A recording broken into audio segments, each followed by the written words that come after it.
Assalaamu calaykum salaan kadib kusoo dhawaada halkan waa somtube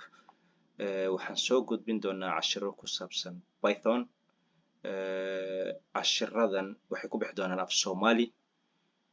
waxaan aragnay muhiimadda ay leedahay in la helo af Soomaali cashiro ku baxa oo python ah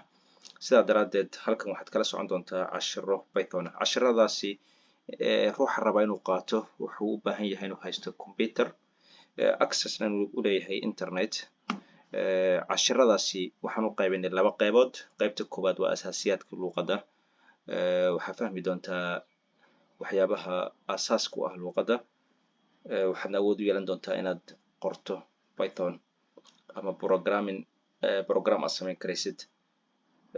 qaybta labaad markaad asaasiyaadkii fahantid waxaan u gudbi doonaa in wixii aan soo baranay bal aan wax ku samayno sidaa daraadeed example ahaan waxaan go'aansanay in la samayn karo web development website inaad samayn karaysid adigoo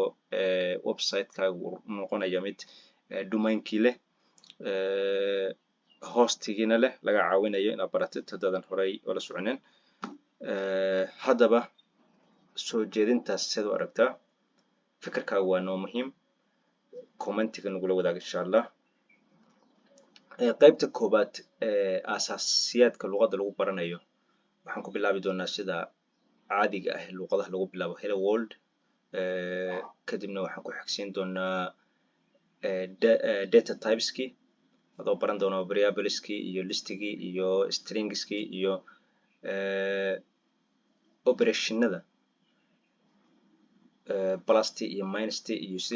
iyo wixii operators oo dhan inaad baratid functionkii loopskii dictionarieski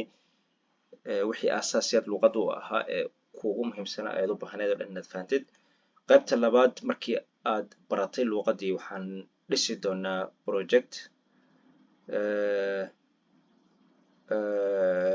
projectkaasi wuxuu noqon doonaa